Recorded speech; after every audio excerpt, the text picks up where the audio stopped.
Alors là, les amis, on touche le fond et on creuse encore. Hein. Stéphane Séjourné, vous vous rappelez? Ancien ministre des Affaires étrangères. Et maintenant, je ne sais plus ce qu'il fait exactement à la Commission européenne. Il vient de déclarer, avec le plus grand sérieux, il y croit le mec, hein, il a déclaré que, je cite, « L'Europe commence à parler le langage de la force ». Mais c'est une blague, mais tu vis où? Langage de la force, mais t'es sérieux là? Mais ils vivent dans un film ou quoi? Eh, l'Union européenne, réveille, hein. Ça fait des décennies qu'elle parle une seule langue, celle de la soumission économique, celle de la soumission diplomatique, la soumission militaire, la soumission énergétique, la soumission sociale, la soumission industrielle. T'en vas encore là? C'est une machine à dire oui et amen à tout ce que Washington lui dicte depuis des décennies. Et maintenant, lui, il veut nous faire croire qu'ils vont devenir une puissance. Non mais, surtout avec des types comme ça, hein. Mais ils vont imposer quoi en fait et avec quoi? L'Europe n'a même pas d'armée commune et même si vous arrivez à vous mettre d'accord, mais ne serait-ce qu'à 30 ou 40%, mais il va vous falloir des décennies pour y arriver. Regardez la brigade franco-allemande, juste ça, allez chercher. Il n'y a même pas une ligne stratégique claire. Chaque pays fait cavalier seul. Mais regardez l'Allemagne.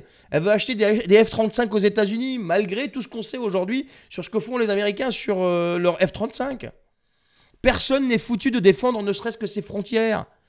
Et eux, ils viennent nous dire qu'ils vont parler le langage de la force. Mais vous n'avez aucun levier, les mecs. Vous n'avez aucun respect sur la scène internationale.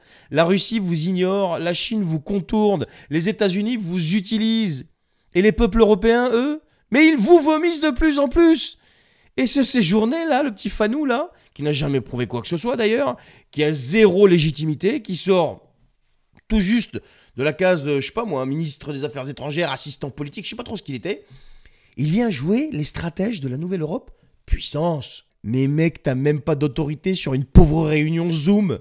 Et tu veux faire le kéké là, mais tu veux faire peur à qui en fait? C'est ça votre méthode? Changer les mots, faire semblant de se réveiller, sortir des phrases creuses pour sauver les apparences. Mais dans le fond, en fait, c'est toujours la même musique. C'est toujours la même Europe, faible, divisée, incapable de défendre ses propres citoyens. Ben oui, c'est la vérité. Le langage de la force. Mais le langage de la force, c'est pas juste une phrase, un petit Fanou. Hein. C'est quand même quelque chose de sérieux. C'est un acte, c'est une volonté, c'est une indépendance. Tu vois, il faut avoir les épaules pour ça, tu vois. Il faut pas que le costume soit trop grand, parce qu'en face, il y a du lourd quand même. Et ces gens-là n'ont rien de tout ça, je suis désolé de vous le dire, les amis. Ils jouent les durs comme ça, là. Bah oui, avec l'argent des peuples, c'est facile. Hein. L'argent des peuples qu'ils écrasent depuis 20-30 ans. Alors non, non, l'Europe ne parle pas le langage de la force. Elle parle l'illusion. Elle parle l'alignement, la soumission. Elle parle dans le vide, en fait. Les gars, j'ai l'impression qu'il vit vraiment sur une autre planète, ce monsieur. Écoute. La garantie de sécurité de tout ce qu'on fait, c'est pour protéger la paix. Les Européens ne sont pas des puissances belliqueuses. On veut protéger la paix. On veut protéger la paix sur le sol ukrainien, on veut protéger la paix pour nous sur notre flanc Est, on veut protéger la paix en Europe et donc dissuader de nous attaquer. Si nous sommes crédibles dans cette approche, je pense que c'est une forte incitation pour le président Poutine, qui est un homme qui réfléchit. J'ai eu l'occasion de le voir par la discussion que j'ai eue avec lui. Il verra à ce moment-là que, très clairement, il va infléchir sa position. Question, crédibilité? Crédibilité? Vous voulez être crédible? Mais comment vous voulez être crédible? Que ce soit Poutine, que ce soit Trump, mais il ne vous voit même pas, il ne vous écoute même pas. Trump, c'est encore pire que Poutine, il refuse de parler avec l'Union européenne, il veut parler avec les nations une à une. Et vous parlez de crédibilité, mais de quelle crédibilité vous parlez? Et vous voulez faire infléchir Poutine ou je sais pas quoi là? Non mais ça fait 3 ans que vous essayez. Et qu'est-ce que vous avez obtenu à part des centaines de milliers de pauvres victimes? Vous avez obtenu quoi avec votre méthode? Et vous ne la changez même pas, vous êtes en train de l'empirer. Et l'Europe n'a pas un esprit belliqueux. Mais pardon quoi! Mais c'est qui fournit des armes? C'est qui refuse de parler de paix? C'est qui jette des milliards? Non mais c'est un délire de ouf. Mais il vit où ce monsieur? Il vit où? Pascal Pro, c'est dégueulasse! Et Pascal Pro, c'est dégueulasse! Et Pascal Pro, c'est dégueulasse! Et Bardella, c'est dégueulasse! Et Bardella, c'est dégueulasse! Et Hanouna! Et Hanouna, c'est dégueulasse! Marine Le Pen! Marine Le Pen, c'est dégueulasse! Marine Le Pen! Marine Le Pen, c'est dégueulasse! Éric Zemmour, c'est dégueulasse! Éric Zemmour, c'est dégueulasse!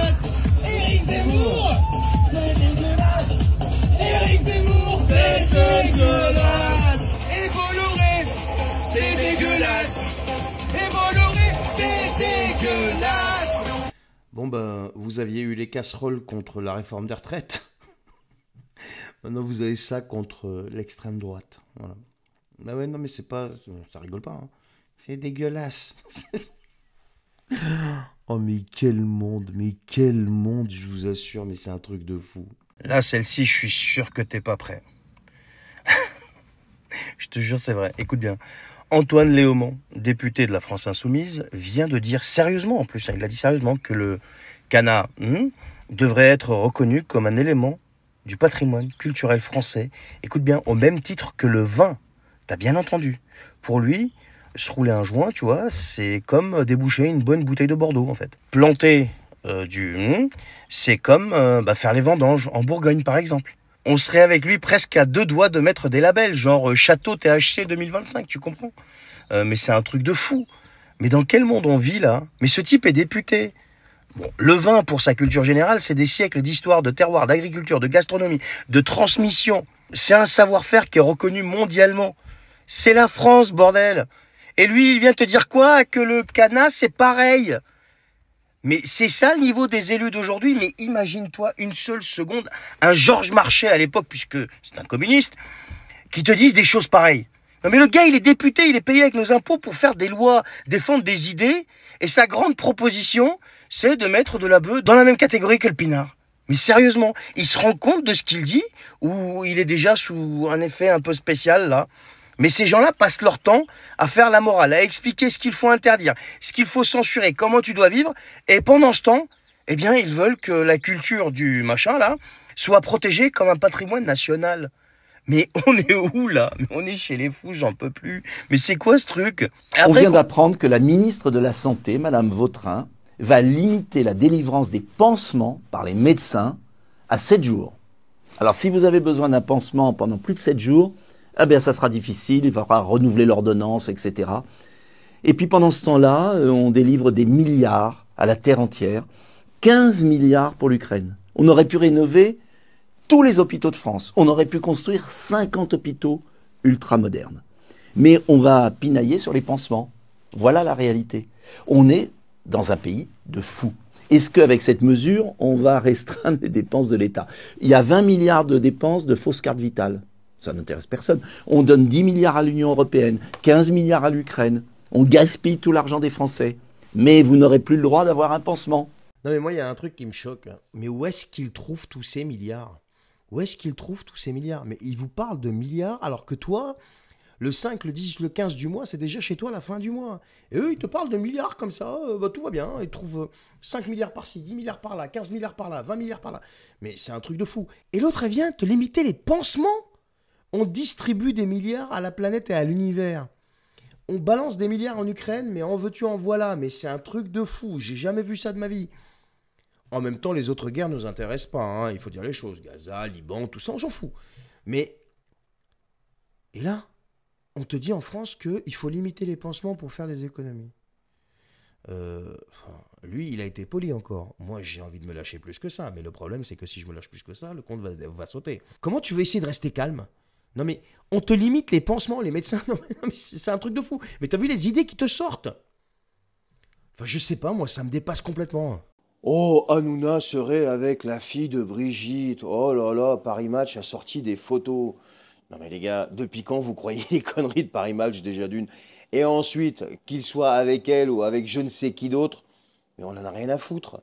Il y a Jordan Deluxe qui lui a fait de l'appel du pied là sur le plateau de TPMP il y a quelques jours. Paris Match n'a pas relevé. Non mais les gars, on essaye de nous balancer des informations, mais desquelles, mais je sais pas, mais j'en ai rien à foutre. C'est comme l'affaire Brigitte, en fait, je m'en fous. Mais je m'en fous complètement. Parce qu'en face, il y a des choses qui sont beaucoup plus graves et beaucoup plus importantes et qui font beaucoup plus mal, que ce soit au niveau santé, au niveau éducation. On en a parlé hier, on a parlé du programme Evras, que ce soit au niveau du pouvoir d'achat, etc., etc., pour venir s'arrêter sur cette histoire d'affaire Hanouna qui serait avec Tiffany Nozière. Mais c'est peut-être faux, c'est vrai, c'est démenti, c'est pas démenti. On n'en a rien à secouer de ça.